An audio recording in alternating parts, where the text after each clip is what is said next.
ஒரு அழகான ஊரில் 3 குருவி ஒரு கரையோரத்தில் உட்காந்து தன் நிலமையை நினச்சி ரொம்பவே அழுதுட்டு இருந்தது. 3 குருவி ரொம்ப ரொம்ப ஏழைங்க. அது எவ்வளோ தொழில் தொழுகினாலும் எதுவும் சரியாக வரலன்னு நினச்சி அழுதுட்டு இருந்துச்சு. அப்போ தான் டீனா அங்கே வந்துட்டு, ஏன் 3 இப்படி அழுதுட்டு இருக்க அப்படின்னு சொல்லி கேட்டுச்சு. உடனே 3 சொல்லிச்சு, நான் ரொம்பவே கஷ்டப்படுறேன், எனக்கு உதவி செய்யவும் யாரும் இல்லை, நான் எந்த தொழில் தொடங்கினாலும் எதுவும் சரியாக வர மாட்டேங்குது, அதுதான் நினச்சி அழுதுட்டு இருக்கேன் அப்படின்னு சொல்லி 3 சொல்லிச்சு.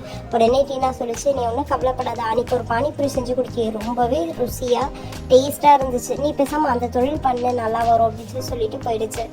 3 வீட்டுக்கு வந்து அதே யோசனையில் இருந்துச்சு. அதுக்கப்புறம் சரி ஓகே நாமளும் போயிட்டு பானிபூரி பிஸ்னஸ் பண்ணலான்னு சொல்லிட்டு பானிபூரி சமையல் செய்ய ஆரம்பிச்சது. கொஞ்ச நேரத்திலேயே 3 குருவி நினச்ச மாதிரி நிறைய பானிபூரி செஞ்சு முடிச்சிருச்சு.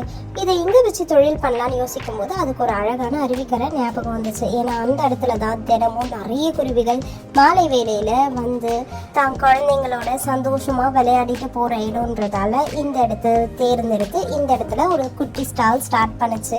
அதுக்கப்புறம் முதல்ல ஒரு 2-3 வாரம் அந்த அளவுக்கு வியாபாரம் ஆகலை. ஆனால் 3 தான் தன்னம்பிக்கையை விடாமல் டெய்லி அது செய்கிற முயற்சியை தொடர்ந்து செஞ்சுட்டு இருந்துச்சு. அந்த டேஸ்ட் எல்லாருக்கும் ரொம்பவே பிடிச்சிருந்துச்சு. பானிபூரியை நல்லா ஃபேமஸ் ஆயிடுச்சு.